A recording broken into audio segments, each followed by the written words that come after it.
උදෙසාධකාරයක් පවත්වන සිදුවන පන්සිල් සමාදන් සඳහා නමස්කාරය සිදුවා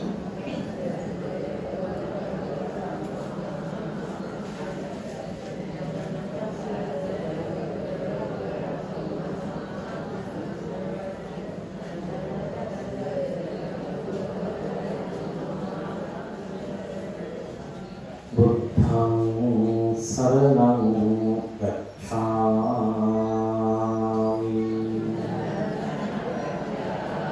धम्मं शरणं गच्छामि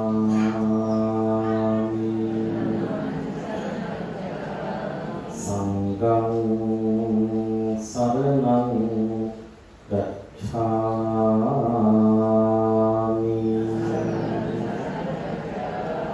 द्वितीयम्पि बुद्धं शरणं गच्छामि द्वितीयम्पि धम्मं शरणं गच्छामि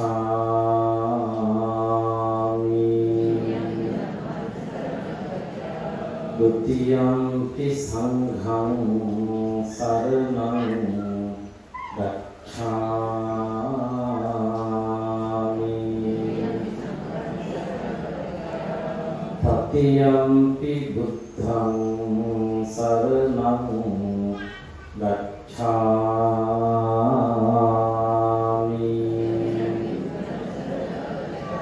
तृतीयम्पि धम्मं शरणं गच्छामि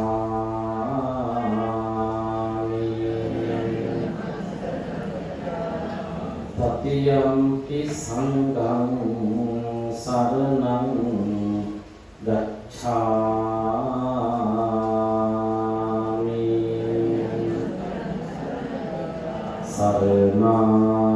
शरणागमनं सम्पूर्णं पाणातिपाता वेरमणि सिक्खापदं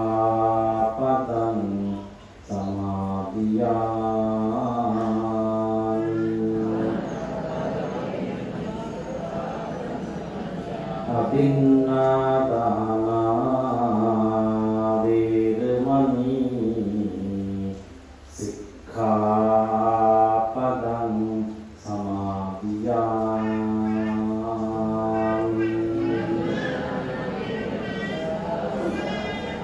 कामेषु मिथ्याचारा वेरमणि सिक्खापदं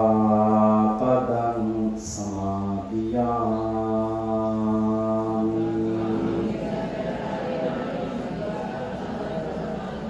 मुसावादा वेरमणि सिक्खापदं समादियामि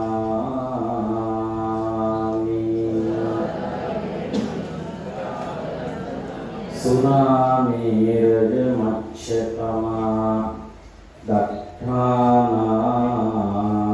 वेरमणि सिक्खापदं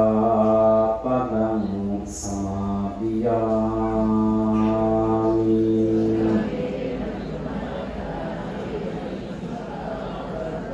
तिसरणेन सन्धिं पञ्चशीलं धम्मं साधुकं सुरक्षितं कृत्वा अप्पमादेन सम्पादितव्यं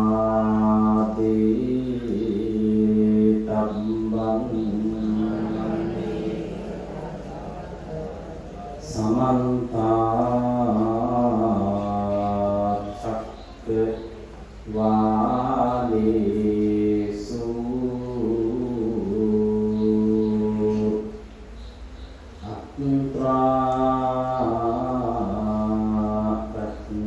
गच्छन्तु देवता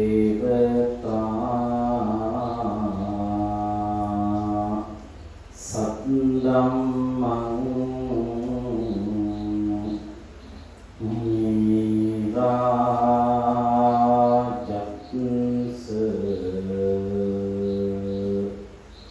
සුනන්තු සග්ග මොක්ඛදං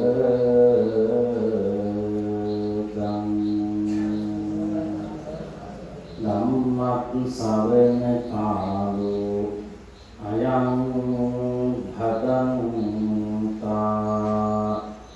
ධම්මක් ශ්‍රවණ කාලෝ අයං භදංතා ධම්මක් ශ්‍රවණ කාලෝ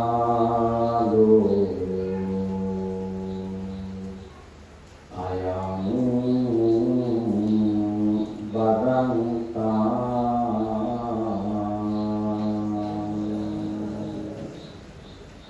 නමෝ තස්ස භගවතු අරහතෝ සම්මා සම්බුද්දස්ස නමෝ තස්ස භගවතු අරහතෝ සම්මා සම්බුද්දස්ස නමෝ තස්ස භගවතු අරහතෝ සම්මා සම්බුද්දස්ස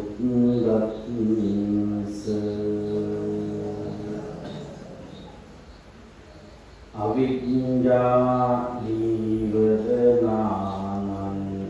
සත්තානං තණ්හා සංයෝජනානං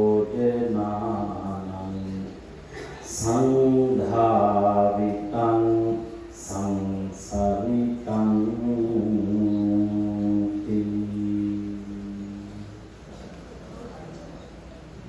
පූජනීය විහාරාධිපති පණ්ඩිත හාමුදුරන් වහන්සේ ප්‍රදාන මහා සංඝරත්නයන් අවසරයි පිටිකමේ ප්‍රධාන දායකත්වයේ දරන වේගාලේ පදිංචි එම් ධනුස්ත මහත්මයා ඇතුළු එම කවුලේ පින්වත් පිරිස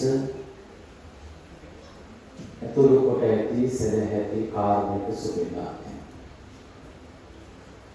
මෙම පින්කමේ අරමුණු පැහැදිලි කරන අවස්ථාවේ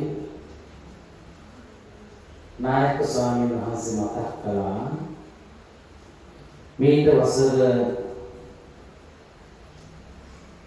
5කට පමණ පෙර අපවත් වදාළ නායක ස්වාමීන් වහන්සේ ශ්‍රී ලංකා රාමඤ්ඤ මහා නිකායේ අතිපූජ්‍ය මහෝපාද්‍යය දොරවතු විපුලසිරි නායක ස්වාමීන් වහන්සේට පින්දීමත් ප්‍රධාන අරමුණ හැටියට තෙමසකට ඉහතදී අවහව ප්‍රාප්ත වුණු මේ විහාරස්ථානයේ තාම කුළුපග දායකයෙක් හැටියට කටයුතු කරමින් හිටපු එම් සිරිපාල මහත්මයාට පින්දීම ආරම්භ කරගෙන මේ පින්කම සිද්ධ කරන්න කියලා.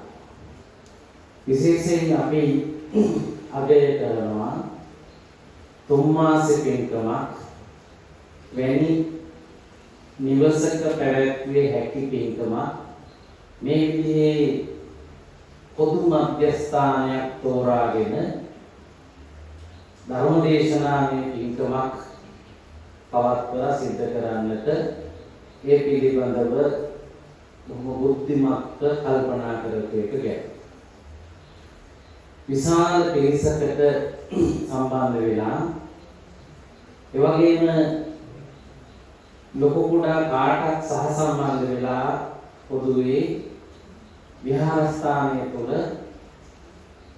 මේ උතුම් සද්ධර්ම අනුශාසනාව සිද්ධ කරන්නට ඒ අනුව මේ නායකත්වයේ දරන පවුලේ පිළිතුරට ලොකු පින්කමක් සිද්ධ කරගන්න අවස්ථාව ලැබෙනවා.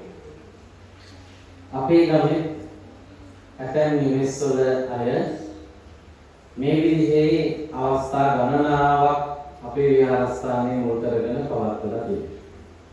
සමහර අවස්ථාවල සාංගික දානයක් විහාරස්ථානයේ ධර්මශාලාවේ ගමිණයට ගොඩාක් අයට එන්න කියලා සාංගික දානමය අවස්ථාවට විශේෂ ස්වාමීන් වහන්සේලා වඩම්මාගෙන වැඩියෙන් පිරිසකට පින් සිද්ධ කරගන්න පුළුවන් වෙන විදිහට පවත්වන අවස්ථා තියෙනවා.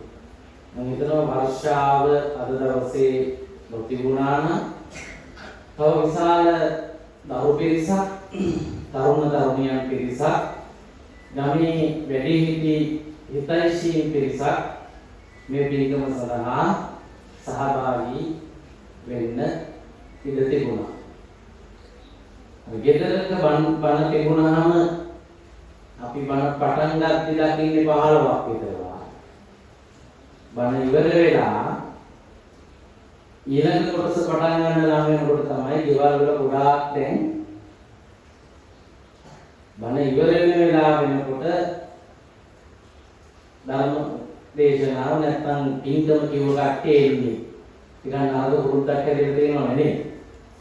හැබැයි පන්සලේ ධර්ම දේශනාව දෙනකොට මම හිතනවා ධර්ම දේශනාව පටන් ගන්නකොටම ඒ එන්න බලාපොරොත්තු අය මුලින්දම ධර්ම දේශනාව ශ්‍රවණය කරන්න සහභාගී වීමේ චාරිත්‍රයක් සහභාගී වීමේ වමනාවක් ප්‍රමුඛතාවයක් අපට හැදෙනවා පන්සල් වලේම හදාගෙන අපි තේරෙන නිසා.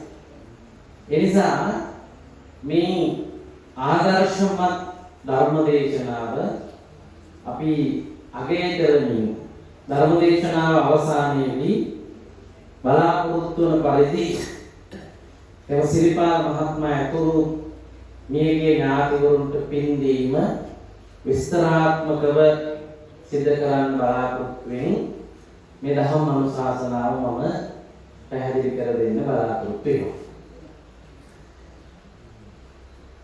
ජීවිතයේ විවිධ වයස්කාණ්ඩවල අය මේ ශාලාවේ ඉන්නවනේ. පුංචිම දරුදැරියෝ ඉන්නවා.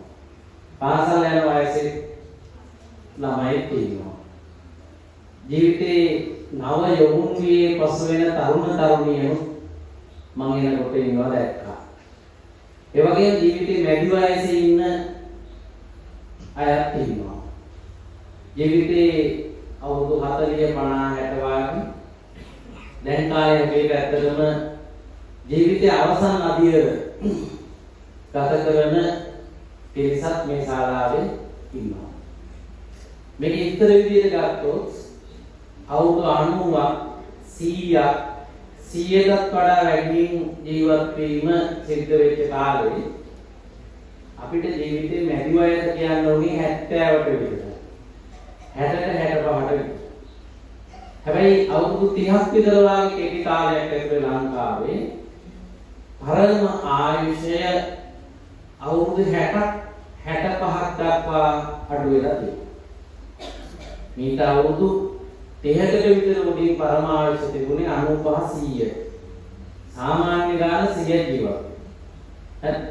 හැබැයි අද වෙනකොට අපේ මිය යාමේ වයස අවුරුදු 60 70 මට්ටමට අඩු වෙලා. එතකොට අපි මැදි විය කියන්නේ 30ට විතර. තව අවුරුදු 10ක් විතර යනවා. මේ ඉස්සෙල්ලා අවුරුදු 30කින් විතර වෙච්ච එකක් නේ.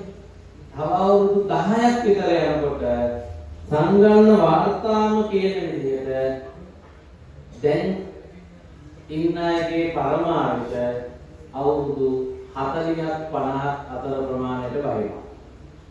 අවුරුදු 40ක් 50ක් අතර ප්‍රමාණයට අඩුවෙන් දැනටත් ගොඩක් අය වැරෙන්න පටන් ගන්න තියෙනවනේ.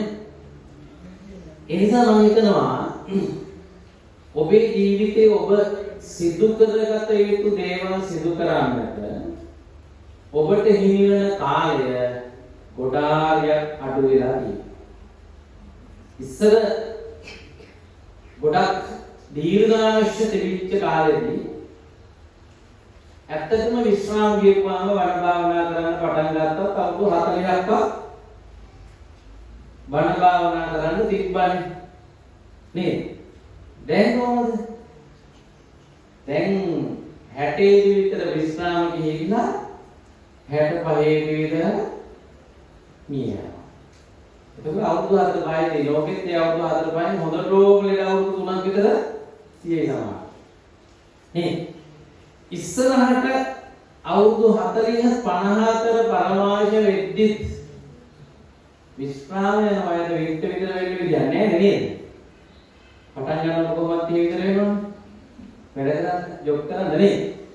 එතකොට මතක තියාගන්න විශ්‍රාම යන්නට නියමිත 55ට තමයි.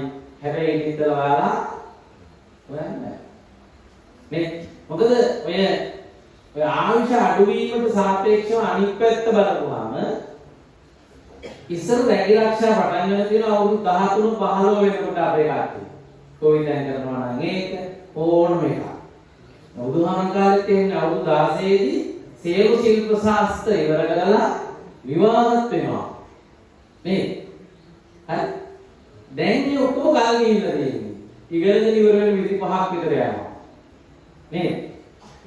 අර අයාලේ ගිහිල්ලා මොනවා විදිහකට අසම්මත විදිහකට විවාහ වීම උනේ නැතුව ටිකක් ස්ථාවර වෙලා විවාහ වෙන්නේ ඉදිරියට එහෙම කවුරු කෙනෙක් මම හිතන්නේ විවාහ වෙන්නත් 25 30 පරතරය වායු ප්‍රමාණය ගන්නවා නේ එතකොට ඕක තමයි ඉස්සරහට වැඩි වෙනවා ඕක 16 25 වෙලා තියෙන එක දැනට 30 විතර එකක් සාමාන්‍ය වෙලා තියෙනවා කියලා නේ 30ක් විතර උනාට කමන්නේ විවාහ වෙන්න කියලා කියනවද නේ ඕක ඉස්සරහට 35 40ට කිට් වෙන්නේ ඉතින් සාමාන්‍යයෙන් හැබැයි මැරෙනවා කියේද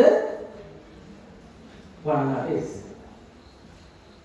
ඉස්සර එතකොට පුංචි බාබාට අවුරුදු 5යි අවුරුදු 10යි වගේ වෙනවා ඒ කියන්නේ ඔබ ජීවිතයේ අවසාන අවස්ථියේ හිටියා වුණා ඔබට ආගමික කටයුතුත් එක්ක මෙහාගේ ආච්චිලා සීයලා සමීප වුණ තරම් සමීප වෙන්නේ ඉදිරි අනාගතේ මම හම්බෙන්නේ නැහැ. එහෙනම් අපේ යෝජනාව තමයි අර බ්‍රාහ්මණයන් භාවිතා කළ පුංචිම කාලේ ඉගෙන ගන්නවා විතරයි. ඊළඟ අවධියේ ගෘහස්ත ජීවිතේ කටයුතු විතරයි.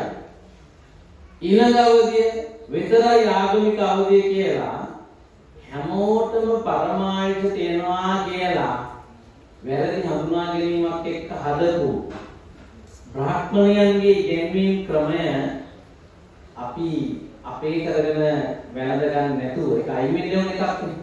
බුදුදහම කියන්නේ මොකද්ද? කුංචි කාලෙත් මැරෙන්න පුළුවන්.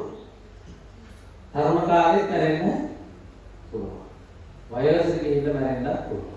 හරියට පොල් ගහක මල් කාලෙම වැටෙනවා පොල් මල් වලින් ගෙඩි හැදෙන්න තියෙන බීජ. හරි? ඊළඟට චූටි කුරුම්බ ඇටි කාලෙත් ගෙඩි වැටෙනවා. ලොකු ගෙඩි හැදෙන්න තිබිච්ච ප්‍රයෝජනෙට ගන්න පුළුවන් ගෙඩි හැදෙනකන් ඉන්නේ නැතුව කුරුම්බ කාලෙත් ගෙඩි වැටෙනවා. පැහිලා තියෙන මට්ටමේදී ගහට ගෙඩි නැති වෙනවා. වේදනකම් තිබිලා ගහින් ගෙඩි වැටෙන්නේ ගහේම ගෙඩි වේලිලා තියෙන අවස්ථා තියෙනවා. ඒ වගේ වේලී අනුශාසනාව පුංචියට පටන් ගන්න තියෙන කතියක් පොඩ්ඩක් අහගමු. කතාවක් ඇහෙනවා. එතකොට ඒ වගේ මීන ඕනම කෙනෙක් මා ඇතුළුව අපි වෙනත් අපේ ඕනම වයසට මේ උතුම් මනුස්ස ජීවිතය නැති වෙන්නේ ඉඩ දෙනවා. ගිය සතියේ වල දැක්ක නේද? රිය අනුතුරු කොච්චරක් වුණාද කී දෙනෙක් මරණද? ගිය සතියේ අපේ නිවුස් වල රිය අනුතුරු මරණ කියන සතිය වගේ වෙලා තිබුණේ. එක තැනක පෙරලිලා එකක් මරුණා. තව තැනක පෙරලිලා 9ක් මරුණා.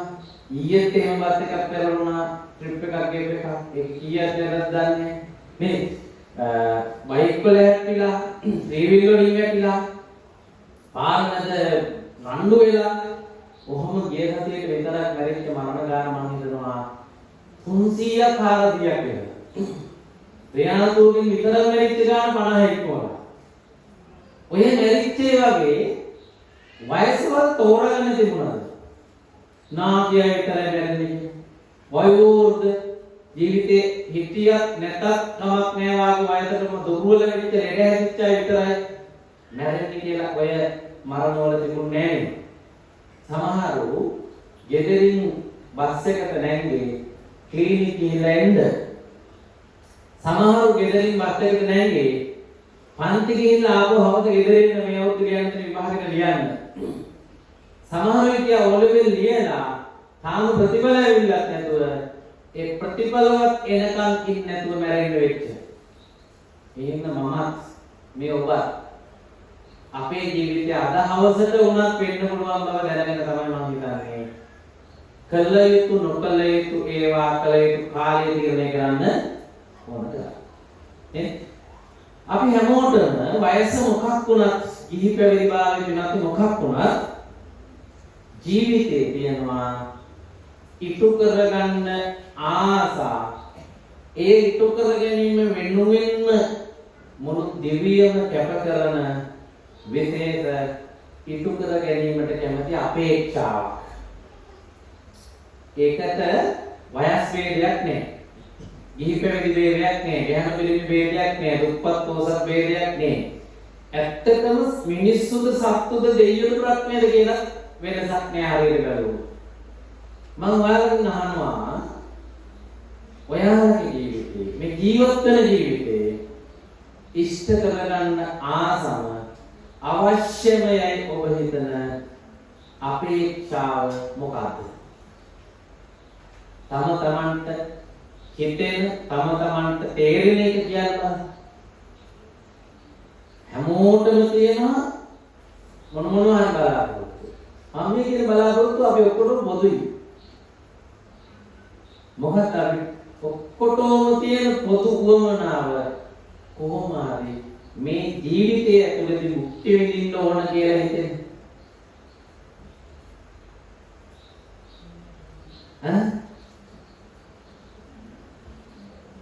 ආමුරු මම වගේ විතර වැඩ කරගෙන ඉන්නේ නේද? කතා කරොත් එහෙම බලාගෙන උත්තර දෙන්න ඕනේ නැහැ. මොකද මම ඉංග්‍රීසියෙන් කිව්වේ නෑ නේද? අයන උත්තර දෙන්නේ අපේ මම කියන්නේ මේක ආගමික මට්ටමට ආවට පස්සේ හිතෙන එකක් නෙමෙයි මම මේ කියන්නේ. මිනිස්සුන්ට සත්තුන්ට ජීවිතේ ඉෂ්ට කරගන්න ආගම ඉලක්කයක් තියෙනවා. මොකද්ද? සංසාරික ගමන කොට කරගන්නේ. මම හිතන්නේ ඔක්කොටම තියෙනවා. සංසාර ගමන කොට කරගන්න ඕනව මම හිතන්නේ මේ ශාලාවේ ඉන්න අයින් කී දෙනෙක්ට තියෙනවද කියලා. පරම්පරාව කියන ඕන අප්පා. ආයි ඔබේ මොනවද? චුටි දුර පුතාලා තමතරෝනේ.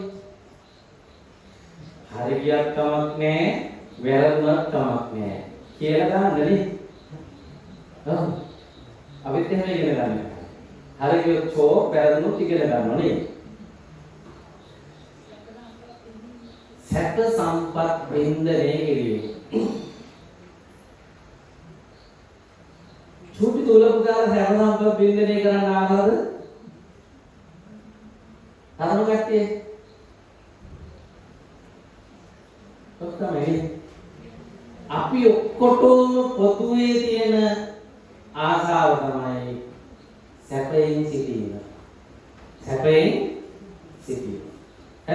ඒ වෙනුවෙන් තමයි අනිත්‍ය ඒවා අපි කරලා බලන්නේ. ඒ වෙනුවෙන් තමයි අපි අනිත්‍ය ඒවා ඉගෙන ගන්නෙ. තල්ලි හොයන්නේ. නේද? ස්ථාවර වෙන්න හදන්නේ. සමහර විට ඉන්න බලාත මාරු කරලා බලන්නේ. ඉන්න යාළුවෝ ටික මාරු කරලා බලන්නේ මොකටද අපි? මෙහෙම ඉද්දි දුක දැනෙන්න හින්දානේ. මෙහෙම ඉද්දි දුක දැනෙනවා අපිට ඕන කෝකද? සැප ලැබෙන්නේ කොහොම වුණාමද කියලා එකක් තමයි අපි හොයමින් ඉන්නේ. නේද? මම මේ කියන කතාව බුදුහාමුදුරුවෝ 31 තලයේම ජීවීන් ගැන කිව්ව ජීවීන්ගේ පොදු ඉලක්කය පිළිබඳව කිව්ව ප්‍රකාශනයකට අයත්. මොකද බුදුහාම දේශනා කළේ සුඛකාමානි භූතානි. මේ ලෝකේ ජීවත් වෙන හැම කෙනාගේම ප්‍රධාන අපේක්ෂාව වෙනත් මොකද? සැප කැමති බව. අපි ඔක්කොටම ඕනේ එක උවමනාවක්. අපි වෙන හිතාන කියලා අපිට තියෙන වෙන අරමුණු කියලා. මේ පුංචි පුතාලා දුන්නා තරුණ තරුණියන්ට අම්මලා තාත්තලාට සංඝහතලන අපිට ව්‍යාපාරිකයන්ට මේ ලෝකෙන්නේ හැමෝටම ඇත්තටම ඕන අරමුණ පිනත් පොදුයි. මොකද ඕනේ? සැපවත් වීම සතුටුමත් වීම කියන එක කෙතේ හෝ අත්පත් කර ගැනීම. ඒක වැරදිද? තමා උපාසකම් වලට රවණ වාගේ තමයි. සැපවත් වීමට හිතීම වැරදිද? හරිද? සැපවත් වීමට හිතීම හොඳද නරකද?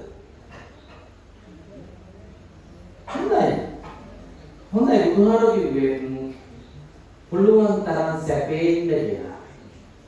අපිට කිව්වේ සැපවත් හොඳම සැපේ තියෙන්නේ හොයාගන්න කියලා. නේ? දැන් සැපට කැමති කියන එකේ තව තියෙනවා කියන කතාවක්. ඒ තමයි අපි ඔක්කොමලා පොදුවේ දුකට අකමැති. මමත් එහෙමයි. ඔයාලත් එහෙමයි. නේ? අපි ඔක්කොමලා මොකටද අකමැති? දුකට අකමැති. හරි? සැපට තමයි ආසා අකමැතිම ජීවිතයේ හිමිකම තමයි දුක. හරි? දුක නැත්තටම නැති කර ගැනීම. සැප වල හොඳම මට්ටමට සැපවත් වීම හිතෙන්නේ නැති කවුරු හරි ඉන්නවා නම් මේ ශාලාවේ මේ වන ඇහෙන සීමාවේ එයා මානසික රෝගියෙක්. එයාට අනිවාර්යෙන් ලෙඩක්. හරි? චූටි පුතාලා දුවලා ඉඳලා කිසිම වයස් ભેදයකින් කිසිම විදිහක ભેදයකින් තොරව එයාට සාමාන්‍ය මානසිකත්වයක් නම් තියෙන්නේ. එයාට තියෙන්න ඕන හැඟීම තමයි මොකද? දුක නැත්තටම නැති තත්වයක්, සතුට උපරිමම තියෙන තත්වයක්, උවමනාව. මේ කාලේ ඔක්කොමලට එහෙම ඕන නේද? හැමෝම කැමති නේද? මගේ ධර්මදේශනාවේ මාතෘකාව අන්නේ සැප ලබා ගැනීම සඳහා බෞද්ධ දර්ශනය හඳුන්වා දී ඉගැන්වීම. බෞද්ධ දර්ශනය හඳුන්වා දීම ඇත්තටම තාක්ෂණය මොකක්ද කියලා ඔබට කියා දෙයි. හරි? අපි සාකච්ඡා කරමු අපිම විසින් වැරදි තීන්දුව තියන ආරම්භ දෙනවා නම් ඒක වෙනස් කරගන්න. අපි විසින්ම අපේ මේ වමනාවට ඇත්තටම කරන්න ඕන වැඩේ තෝරාගෙන ඉලක්කේ ජය ගන්නාතුරු ඒ වෙනුවෙන් කැප වෙන්න අපි කටයුතු කරන්නේ. මොකද මේක හැමෝටම ඕන කරන එක ඕන කරපු එක තමයි මොකද? දුක නැත්තටම නැති කර ගැනීම කියන මට්ටමට පත් වෙනවා. හරි? මම කියන්නේ බුදුදහමේ බෞද්ධයෝ උනාට පස්සේ ඒ හින්දා ඇති කරගන්න ඕන ඉලක්කයක් ගැන නෙමෙයි. හරි? මිනිස්සු වෙලා ඉපදිච්ච අපි විතරක් මේ සත්තු බව ස්වභාවිකව මිනිස්සුන්ට ඇතිවන හැඟීමක් ඇටියට ඇතිවන වමනාව මේක. මොකද්ද? දුකට අකමැති බව තැප වමනා බව. හරි? මම තව පොඩි ප්‍රශ්නයක් අහන්නම්කෝ. එක කනකටනේ මම කියන වණ ඇහෙන්නේ මේකේ ප්‍රශ්නේ දැන් ඔක්කොමලා ඉන්නේ එක කනක් මගේ පැත්තට අහනවා. මේ පැත්තේ කට්ටියගේ දකුණු කන විතරයි ඇහෙන්නේ මේ පැත්තෙන්. මේ පැත්තේ කට්ටියගේ වම් කන විතරයි. මම අපේ වංශය හදනවා බිත්ති නැති ශාලාවක්. පිටියට හේතු නැවම ඔයාලා ඉස්සරහට තියෙන දෙනාගේ මූණනේ බලන්නේ නේද? මේ පැත්ත බලන්න ඉන්න පුළුවන් නම් මම කියන එක හොඳට තේරෙනවා. නේද? මේ විශාලම පුළුවන් මැදින් දිගට පැතුරු අර දිග රෝල් පහක් විතර එලලා ඉස්සරහා පැත්ත බලන්න ඉන්න කොන්දේම නැති සෙට් එක විතරක් හරි නේ. වාඩි වුණා නම් ශාලාවක් ෆොටෝ එකක් ගැහුවත් මාරලා අතනයි බණක් අන් දෙකෙන් වැහෙනවා. දෙවෙනි මගේ ප්‍රශ්නේ තමයි ඔබගෙන් මම අහුවොත් ඔබ බලාපොරොත්තු වෙන්නේ කොයි වාගේ මට්ටම කොයි වාගේ ගුණයන් තියෙන සුවයක්ද කියලා ඒකට ඔබට තේ උත්තරේ මොකක්ද? එයාගේ ඔක්කොමලා සැපට කැමති මම අහන්නේ දැන් ඔබේ සැපේ ඔබ හදාගෙන ඉන්න තත්වයන් මොනවද? මොන වගේ ගුණ තියෙන්න ඕනද ඔයාලා බලාපොරොත්තු වෙන සුවයට? ඒක ගැන ඔබට දෙන අදහස මොකක්ද කියන්න බලන්න. කොයි වගේ සැපයක්ද ඔබ මේ ඔබේ ජීවිතයේදී ඉලක්ක කරගෙන තියෙන්නේ? මේක කලින් මේ ප්‍රශ්නේ විතර දෙනවද? ඔය ඉස්සලා අහපු ප්‍රශ්නේ විතරයි තමයි. ජීවිතයේ ඔබේ ප්‍රධාන වුමනාව සැපවත් වීම කියන එක තේරුම් නොගැනීමත් එක හේතුවක්. තාමත් සැපවත් වෙන්න බැරි වෙන්න බලපාන. දැන් දෙවෙනි ප්‍රශ්නය. ඔබ බලාපොරොත්තු වෙන්නේ කොයි වාගේ සැපයක්ද? නිරාමිස සැපයක්. ආයෙ තව මේ කියන සැපය ආගමික වෙන්න ඕනේ. ඔයාලගේ ජීවිතේක මනහන්නේ. සැපේට ක්වොලිටිස් තියෙනවානේ. මෙන්න මේ වාගේ මට්ටමක සුවයක් තමයි මම ආස කියන්නේ. මේක මනහන්නේ. එන්නේ බරට හිතන්නේ කවුවත් කම අමාරු ඔබ එකක් මේ වැරදි. නිදහසේ හිතලා කියන උත්තර.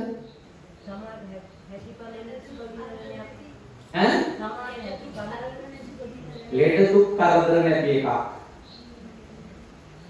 ලද ගමනේ සතුට විය හැකි එකක්. තව දුක සැප දෙකම තියෙන එකක්. නේද? මොකද? ඔකට තියෙන මහාන ඔයා ආසා ඔයාට හම්බෙන්න ඕන කියලා හිතන සැපේ කොයි වගේ වෙන්න ඕන කියලා. මම ඔයාලා කලින් දැකලා නැහැ. ඒ වුණාට මම ඔයාලව හොඳට හඳුනනවා. දන්නවා. මම ඔයාලා හිතෙන් හිතාගෙන ඉන්න සුවයේ ඔයාලා හිතාගෙන ඉන්න ගුණයන් ටික දැන් කියනවා. හරිද කියන්නේ? එක දුක පොට්ටක්වත් නැති සුවයක් තමයි ඔයාලා ආසා. හරිද වැරදිද?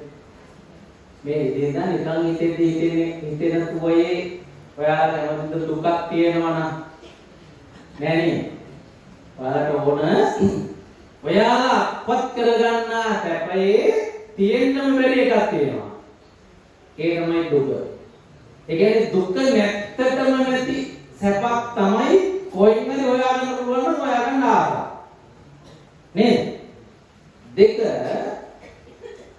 ඒ සැපය කාලයාගේ ඇවෑමෙන් ඉබේ ආය දුකක් බවට පරිහානියටපත් වෙනවා නම් ඔයාලා ඒකට කැමති නෑ ඒ જાතිය දරුවල්. නේ? ඒ කියන්නේ අපි ජොබ් එකෙන් අයින් වුණ ගමන් ආපහු දුක එනවා.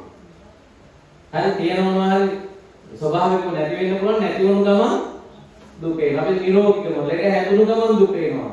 ඒක ඔබ වැඩක් නෑ නේද? ඔයාලා ආසම යෝගයේ කළද? මොනම විදියකින්වත් යලි දුකක් නොවන මට්ටමේ අපරාජිත සතුටකට. මේ මං කියන්නේ නිකන් හිතනකොට ආස සතුටේ ක්වොලිටිස්. තුන්වෙනි එක අපි ඔක්කොම මේ ලෝකේ සත්තු බව ආසයි අනෙකෙකුට දුකක් බවට පත් කළ නොහැකි බලවත් සතුටක් අත්පත් කරගන්න. අනිකයට පුළුවන් නම් ඔයාලට ඔයාලා ලබපු සතුට ආපහු වෙනස් කරලා දුකක් බවට පරිවර්තනය කරන්න ඔයාලට සතුටින් ඉන්න වෙන්නේ කොච්චර වෙලාද දන්නවද? කොච්චර වෙලාද? ඔයාලා සතුටෙන් බව උන් දැනගන්න කමින්.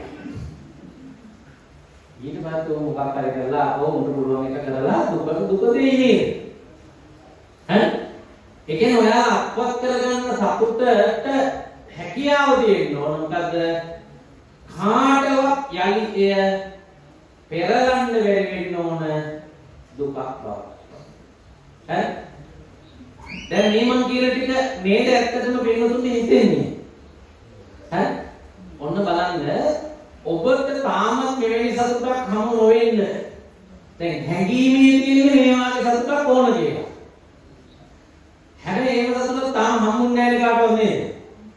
හමු නොවෙන්න බලපාල තියෙන හලෙවි වැරද්ද ඔබ ඔබේ ඉලක්කයේ නිවැරදිව හඳුනා නොගෙන සිටීම. ඔයාලගේ ඉලක්කයේ සන්තෝෂය තමයි. හැබැයි ඔයාලම දන්නේ නැහැ ඔයාලට ඕන කොයි වගේ සන්තෝෂයක්ද කියලා එකක්. ඇයි එහෙම උනේ ඔයාලට? ඔළුවට දාපු තරඟකාරී මානසිකත්වයන් නිසා හරි අවාසනාවන්ත එකක් ආවා. අපිට බැරි වුණා අපිට ඕන මොනවද කියලා තාම හිතන්න වෙලාවක් ඉතුරු කරගන්න. ඉස්කෝලේ යද්දී මොන්ඩිසෝරි වැඩිම ඩෑගි තාතිකයි ගන්න ළමයා කරවන්න නේද අම්මලාට වුණේ පුංචි එකව.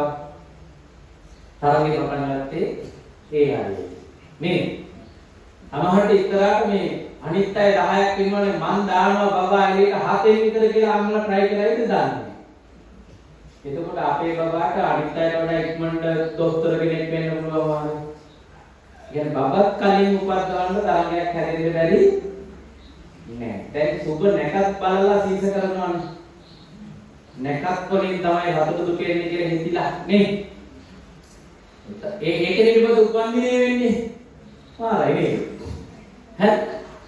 එතකොට මෙන්න මේ තරංග මානසිකත්වය ආව නිසා ඔයාලට හැම පන්තියේදීම ඔබට මොනවද ඕනේ? ඔබේ බබාට මොනවද ඇත්තටම ඕනේ ඇත්ත කියලා හිතන්න ඔයාලට ලැබුණා. ටීචර්ට ඔයාලට දෙනකොට ළමයිගේ අම්මලාට උන්ට කණ්ඩ බොන්න ඕනද කියලා බලන්න අමතක වුණා. උන්ට නිදියන්න ඕනද කියලා බලන්න අමතක වුණා. ඒ තරංග මානසිකත්වය. හරි ඕක O level විතර වෙilla A level විතර ගිහින් තමන් ඊට පස්සේ ජොබ් කරන පටන් කාලේ ආවම අපිට ආයෙ කවුරු පන්නන්න ඕනේ අපි තරගේ ඉන්නවා නේ අය බලනවා අපේ යාළුවන්ට තියෙන ෆෝන් වලින් කෝකද හොඳම ෆෝන් එක හරි කොයි වර්ගෙද කියලා බලලා අම්මලා එක්ක වලිලමයි අරයට තියෙන අර જાතික මගේ මේක අරගෙන එළියට ගන්න බෑ ළමයි ඉස්සරහ කියලා රණ්ඩුනේ තරංග මානසිකත්වය. ඒ හින්දා අපිට බැරි වුණා මොකද මම කවුද? ඇත්තටම මම ආස මොනවටද? නේද? ඇත්තටම මට ඒක ගන්න මම කරන්න ඕන මොනවද? ඒක මම දැන් ළඟම ලබා ගන්න ප්‍රගතියක් ලබමින් ඉන්නවද නැද්දවත් හොයාගන්න අවාසනාවකට පිටුපිට වලට බැරි වෙලා තියෙනවා. හරි? ඇයි ඔබට ඔබ ගැන හිතන්නවත් විවේකයක් නැති තරම් ඔයාලා රේස් එකේ ඉන්නේ. දැන් O level තිබ්බනේ. මේ දැන් A level වලට දැන් ප්‍රතිඵල ආවේ නැති වුණාට ළමයි පන්ති යනවා. නේද? ළමයින්ට පොයක් දකින්න බෑ සර්ලා. පන්ති දානවා. ඡන්දෙට හරි රිමාන්ඩ් දුන්නොත් ඉස්කෝලේ වෙන වැඩ තියෙන හින්දා සර්ලා ළමයිට පන්ති දාලා කීයක් හරි දාන්න බලනවා. නේ ළමයින්ට ගෙදර ඉඳලා අඩුගානේ අම්මලා තාත්තලා එක්ක ජොලියේ ඉන්න නෑ. නංගිලා මංගිලා එක්ක සෙල්ලම් කරන්න නෑ. ඉස්සර අපි නම් නිවාඩුවක් පටන් ගත්ත ගමන් සෙල්ලම් කරන්න යන්නේ. හරි අමාරුයි හවුද ගෙදරට ගේට ගන්න අම්මලා. දෙපාරක්වත් කෝට්ටක් ගන්න එන්න ඕන බෝල ගහන එල්ල ගහන දැන් ක්‍රිකට් ගහනද. අපිට තිබුණා යාළුවා අපිට හිටියා සමාජය අපිට තිබුණා ක්‍රීඩා ජය පරාජය දෙකටම මුහුණ දෙන්න උරු වෙච්ච පෞරුෂයක් හැදෙන්න හුඟක් දේවල්. දැන් අපේ බුද්ධි පුතාලා වලට තරගේ වැඩිකමට තනියම ෆෝන් එකකින් කරන මොනාරි ගනුදෙනු වලින් එහාට ලෝකෙ පේන්නේවත් නෑ. තමව කන්නේත් නෑ ෆෝන් එක තියෙන නිසා. තමව නිදියන්නේත් නෑ ෆෝන් එක තියෙන නිසා. එයාලගේ සාමාන්‍ය අවශ්‍යතාවයක් දැනෙන්නේ නැති බව. නේ? හරි. මෙන්න මේ අවාසනාවන්ත තත්ත්වෙ මිදෙන්න ඕනනේ අපි. අපි එහෙම මිදෙන්න ඕන. මොකද නැත්නම් අපිට මැරෙන්න වෙන්නේ අපි ආගමයක ඉෂ්ට කරගන්න බැරි වෙච්ච අසාර්ථක මිනිස්සු වෙන්නේ. හරි? දැන් මේ වෙනකොට පින්වත් ඔබ ඔය කියන සන්තෝෂයේ උපදවා ගැනීමට මේක කරොත් හරියයි කියලා තෝරාගත්ත වැඩ ටිකක් තියෙනව නේද? තෝරාගත්ත මාතෘකා ටිකක් තියෙනව නේද? සන්තෝෂය ලබන්න මේවා තමයි ඕන කියලා. ආනි මොනවද කියලා පොඩ්ඩක් කියන්න බලන්න. මොකද ඕක වැරදි නම් එහෙම කොච්චර උත්සාහ කළත් සන්තෝෂය හම්බෙන්නේ නැතුව මැරෙන්න වෙනවා. ඒනවා තෝරාගත්ත අපිට මේ දොස්තර කෙනෙක් වෙන්න ඉලක්ක දෙන්නේ. තෝරාගෙන තියෙන්නේ ආර්ට්. කොච්චර මහන්සි වුණත් දොස්තර කෙනෙක් වෙන්න වෙන්නේ නැහැ නේ. හරි? අපි හිතමු කෙනෙක් ආස පීනන්න. පීනලා ජයග්‍රහණ කරන සාධකාරයෙක් වෙන්න. හැබැයි එයා තෝරාගෙන තියෙන්නේ වොලිබෝල් නාම. එයාට කවදාවත් පීනලා තියෙන තරම් ඉඳින්න වෙන්නේ නැහැ. එහෙනම් අපේ ඉලක්කයට ගැලපෙන්න ඕන තෝරාගෙන තියෙන වැඩේ නේ. හරි? මොකක්ද ඔයාලගේ ඉලක්කය? මේක නාකි පාසක අම්මලා අහනවට වඩා මම කැමති තරුණ පුතාලා දුවලා අහනවා. මොකද අම්මලා දැන් කොහොමවත් වයසයිනේ. හැබැයි පුතාලා තව ඉන්නවනේ. ඉන්නවා වයෝසට යනකම් දුක් විඳලා ඉන්නවට වඩා හොඳයි කියලා මට හිතෙනවා. මේ තාක්ෂණය හරියට අල්ලගෙන දැන් මේ ඉඳලම සතුටෙන් මැරෙනකන් ඉඳලා මැරෙන්නේ. කැමති නම් තෝරාගන්න. නැත්නම් අපේ අනිත් අයත් කරේ මේ වයසට යනකම් නිකන් ඉඳලා ඊට පස්සේ අන්තිම ටිකේ සපවත් වෙන්න හොයලා බැරුව මැරෙන්න වෙච්ච එක මාත් එහෙම try කරනවා. මොකද ඒක අපි පරම්පරාවනේ කියලා වගේ. එකක් නම් හිතෙන්නේ ඔය ඉන්නේ විදිහටම හිතියට අවුලක් නෑ. හැබැයි ඊට වඩා ඔයාලා ප්‍රගතිශීලී නම් මේ අම්මලාට වඩා ඉක්මනට ඔයාලා ලෝකේ ගැන දැක්කනම් ඔය අම්මලාට වඩා ඉස්සෙල්ලා වයසකදී ඔයාලට පුළුවන් නම් මනස නිමා ගන්න සතුට උපදවා ගන්න වැඩේ කරන්න ඒකත් හොඳයි තමයි. මේ මුගක් ඒවා මේ තරුණ පුතාලා තුලා අම්මලා කරපු වයසට ඉස්සෙල්ලා කරලා තියෙන්නේ. මේ මට ඊයේ වෙලෙදා තික්කොලකින් පැමිණිලා ආවා 6 වසරේ ආර්ථ සම්බන්ධතාවයේ ගැටලුවක් නිසා. මට ඊට ඇවිල්ලා මණ්ඩිදෝරි ලව ප්‍රශ්න. දැන් එහෙම වෙලා අම්මලා අවුරුදු 30 විතර කරපුවා දැන් කට්ටිය කලින් කරනවානේ. ඒකේ මේකත් එහෙම කරන්නේ. මොකද ආධ්‍යාත්මිකව තමන් සන්තෝෂයෙන් ජීවත් වීම කියන එකට තමන්පත් වෙන එකක් කලින් කරන්නේ. මොකද උගත් බුද්ධිමත් නම් හොඳ මේක සැපවත් වීමේ තාක්ෂණය කලින් ජීවිතේට එකතු කරගන්නේ. හරි? දැනට ඔබ සතුටුමත් වීමට පාවිච්චි කරන මාතෘකා මොනවද? එකක් මම කියන්නම්කෝ. සල්ලි. ධනය. අපි අනුමාන කරනවා මොකද සතුට ලබන්න ඕනේ මොනවාද? සල්ලි. හරි වෙන්න පුළුවන් වැරදි වෙන්න පුළුවන් අපි සාකච්ඡා කරමු. ඒ වගේ මාලා තෝරගත්ත තවත් මාතෘකා කියනවා. එකක් සල්ලි. ඔක ගොඩක් අයට තියෙනවා නේද? හරි වෙන්න පුළුවන්. හරි වරදින්න පුළුවන්. අයක තාරකයක් බලය. නේද අපි කියනවා අපිටත් ඔය වගේ බලය තිබ්බනම් මෙහෙම දුක් විඳින්න වෙන්නේ නැහැ කියලා නේ. ඒ කියන්නේ ඔබ පිළියරන් තියෙනවනේ. ඔබ දුකින් ඉන්න හේතුව මොකද්ද? බලය අඩුකම. වෙන මොනවාද? උකත්තම. ඉගෙනගෙන තියෙන මට්ටම. අම්මලා වණිද්දිත් කියන්නේ ළමයින්ට ඕනේ. යකෝ දුක් විඳින්න නැතුව ඉන්න ඕන නම් ඒ පුරුදුයි කියන්නේ. මේ අපේ ඔළුවට වැටිලා ඉන්නවා කියන්නේ මොකද්ද? සතුටෙන් ඉන්න නම් ඉගෙනගෙන තියෙන්න ඕනේ. හරි? දැන් තුනක් තියෙනවාද? ධනය තියෙන්න ඕන, බලය තියෙන්න ඕන, උගත්කම ඉගෙන ගන්න තියෙන්න ඕන. හරියට නිරෝගීකම තියෙන්න ඕන. මම කියන හරි උත්තර කියලා කියනවා නෙවෙයි ඔයාලා කියන උත්තර නිරෝගී වීමක් වෙන්න ඕන. නේ? තව ඒ වගේම කර්මය සමානව සාපේක්ෂව මේ අනිත් අයට වඩා හොඳ ප්‍රොෆෙෂනල් අදහස් පුතාලා ඇති. තව කෙනෙක් හිතනවා දැනුම උගත්කමට වෙනවා නේ. තව කෙනෙක් හිතනවා බඩු භාණ්ඩ භෞතික වශයෙන් ගොඩක් ගුණාත්මකව ඉහළ ඒවා තියෙන්න ඕනේ. වාහනයක් නම් මෙන්න මේ જાති ඒවා. ෆෝන් එකක් නම් මෙන්න මේ જાති ඒවා. හරි? යනවා රටට මෙන්න මේ જાති රටකට. ඔන්න බඩු වල ක්වොලිටිය ගැනත් මේ කියන සුවපත් වීම සැනසීම කියන එකේ ඔයාලට හිතෙනවා. නේ? තව තියෙනවා ටිකක් ආගමික ඒවා. මොනවද? නක්ෂත්‍රානුකූලව සුභවත් බව මට හිමි වෙලා තියෙනවා. අර ඔය තරම කට්ටිය දැන් එක්කේ හිතන්නේ නැහැ. නමුත් වයසකයි තාම හිතන්න පුළුවන්.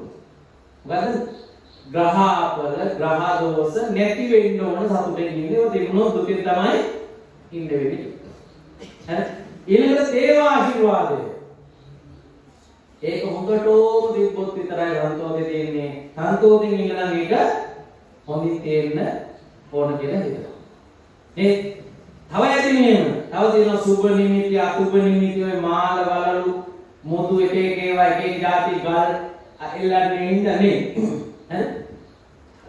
මේකේ කොහොමද හරි කියන එක හොයාගන්න ඔයාලට මම ක්‍රමයක් කියලා දෙනවා. කීයටම මේ ඔක්කොම හරියන විදියක් නෑ. ඒ දන්නවද? මේව එකකට එකක් වෙනස් තර්ක වලින් හැදිලා තියෙනවා. අපි හිතමු ධනය සහ සතුට ගැන හිතන කට්ටිය භෞතිකවාදී. හැබැයි දේවාශිර්වාදයට සන්තෝෂය ගැන හිතන කට්ටිය ඒ කට්ටිය නිර්මාණවාදී, මෞනවාදී පිළිගන්න කට්ටිය.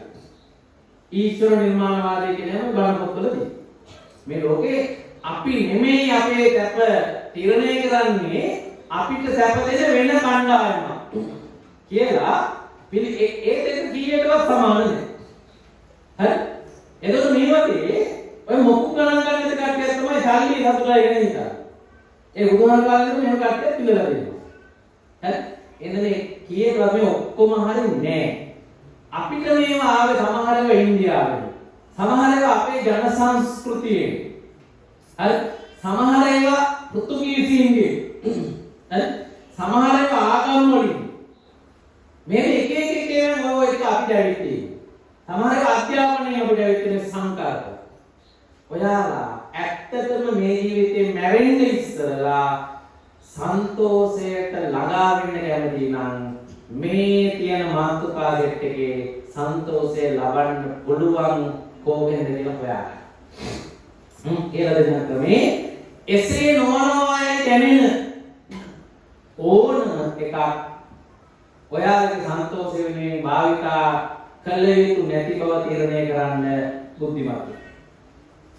ඒකමත් නැත්තම් try කළ වැඩ නෑ නේ. හරි? ඒකමත් තියෙන්න ඕන අපි කරන වැඩේට අපි තෝරාගත්ත වැඩවල නේ. හරි. ඒකට විරුද්ධව මෙන්න මෙච්චරයි කරන්න තියෙන්නේ. ඔයාලා තෝරාගත්ත මාතෘකාවත් එක්ක ඔයාලා අහන්න හොයන්න මෙහෙම එකක් තියෙනවා. මොන සීමාවෙදිද දුක ඉවර වීම සහ සැප පටන් ගැනීම කියන එක වෙන්නේ.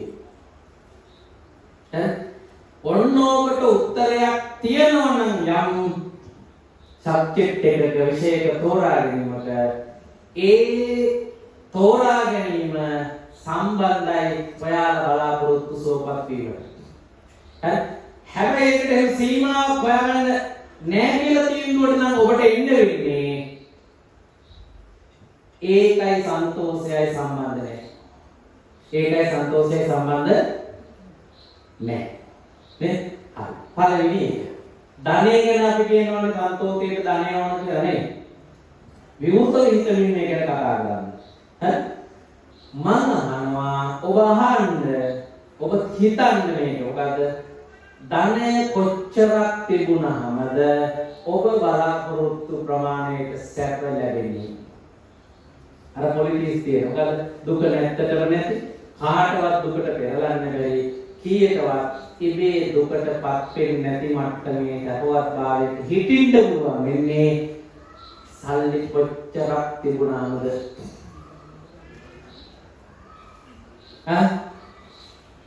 සල්ලි කොච්චරක් තිබුණාමද? දැන් මෙතන ඉන්නවනේ දැනෝල් බාර් අම්මලා තාත්තලා වෘත්තිකයෝ මේ විශ්වවිද්‍යාලයට අමුතරම ඉන්නව කට්ටිය හිතන්න පුළුවන් මේ ගැන. හිතලා කියන්න බලන්න උත්තරය. සල්ලි කීයක් හෙවාගත්තට පස්සේ ඉඳලා ඔයාලගේ ඉලක්කය පරිපූර්ණද?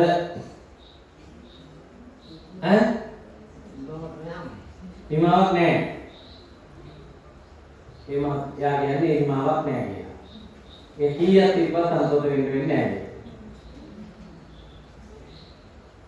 තවමත් රුපියල් අපිට දෙනවනේ දහස් ගණන් ලක්ෂ ගණන් තියෙනවා මිලියන ගණන් තියෙනවා බිලියන ගණන් තියෙනවා.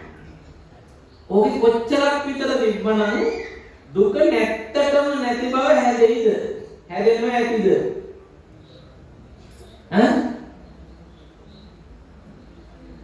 මොකද කියන්නේ? දැන් කලින් ඉතාලි හිටියට වඩා වෙනස් වෙන්නේ නැති උත්තරේ නෑ. අපි ඉතාලියේ හරි එකක් හොයාගත්තා නම් තැපේ ඉන්න පුළුවන් කියලා නේද? ඒ අපිට කවුරුහරි කියපුවා. ඔයාලගේ ඉලක්කය එක ඔයාලගේ වැඩ එක්ක සම්බන්ධ හිතලා නේ. හිතන්නවත් වෙලාවක් හම්බෙලා නැහැ වෙන වැඩ. නේද? දැන් හිතන්න පිටක් අදහන්නේ. මම ආම්බුරට ගොඩාක් හින්දෙනවා. බඩ කියන මෙතන ඔරලෝසුවක් නොතිබ්බට. මොකද මට හිතෙනවා මේක ඉක්මනට ඉවර කරලා යන්න. හරි? ඔයාලා මාන වාසනාවන්තයි නේද? අපේ පන්සලේ අද තිබුණා දින 5ක නේවාතික වැඩසටහනක අන්තිම දිනේ සැසිය. ඒක තිබ්බනම් මම හරියට බණ පටන් ගන්නවා කී දෙනෙක් හිටියා? 5ක් විතර හිටියා හැබැයි. ඒත් මම බණ පටන් ගන්නවා 6ට 7ට හරියටම යනවා. මොකද ඒකට මම 7:00 දේශනෙට ඉන්න තිබුණා. අපේ පන්සලේ හාමුදුරුවෝ අපවත් වෙලා ඒ වැඩසටහන කැන්සල් වුණා. ඒ කියන්නේ ඔයාලා මාන වාසනාවන්තයි. ඊහාරු අපවත් වෙලා තියෙන්නේ ඔයාලගේ වාසනාවට. ඊහාරු අපවත් වුනේ නැත්නම් ඒ වැඩසටහන කැන්සල් වෙන්නේ නැහැ. ඉතින් මේ බණ අනුවිධානය කරපු මහත්තයා ඔයාලගේ හාමුදුරුවෝ ඔයාලගේ වාසනාවන්තයි. මොකද දන්නවද? බුදුදහමේ ප්‍රධාන ඉගැන්වීම දුකෙන් මිදීම වුණාට ඒක කරන විදිය ගැන මේ තාක්ෂණික ඔක්කොමලට ඕනනේ නෑ පොත් දෙලා හැමෝම කැමතිනේ පරිවර්තන තමයි මගේ ධර්මදේශනාවේ මාතෘකාව ඒකනේ එකක් අන්නේ එහෙනම් අපි කරමින් ඉන්නේ කරන්න ඕන එක නෙමෙයි වෙන ටික එන්න මේ වාට පැයකම ඉවර නොවුනත් මං ගියාට පස්සේ මට බැහැන්න ගමන් නෑ හැබැයි මම වැඩේ ඉවර වෙනකන් ආගෙන ඉන්න මොකද ඔයාලගේ ජීවිතවල කවදාවත් හරි අත්පත් කරගන්න ආසම සන්තෝෂය මේ ටිකේ අන්තිම විනාඩි 5 ඇවිත් නැත්තම් අත්පත් කරගන්න තේරෙන්නේ නැහැ. මොකද අපිව රවට්ටනවා මේ ලෝකේ ඉන්න මිනිස්සු. එහෙම එක රැවටීමක් තමයි සල්ලි තිබ්බනම් දුක නිමයි සන්තෝෂය ලැබෙනවා කියලා කට්ටිය අපිට කියලා අපි රවට්ටනවා. හරි ඔයාලා හිතනකොට ඇත්ත රවට්ටලාගෙන තේරෙන්නේ. හරි බිලියන ගණනක් සල්ලි තිබුණා ඩොලර් වලින් අපිට සන්තෝෂෙ ඉන්නේ නැහැ මුදලින්. බුදුහාමුදුරුවෝ දේශනා කළා නේද? යෝ කහාපන වස්සේන ඔය අද හයියෙන් වැට්ටා නේද? ආන්ගේ වහිද්දි කොච්චර ලොකු වැහි බින්දු ප්‍රමාණයක් ඒ වැස්ස වෙලාවේ වැටෙන්නේ නැද්ද මේ පොළොවට? එච්චර ප්‍රමාණයකට රම් පවුම ගානේ විතර තියෙන හරි රත්තරන් කහවණු පොළොවට වැටුණා.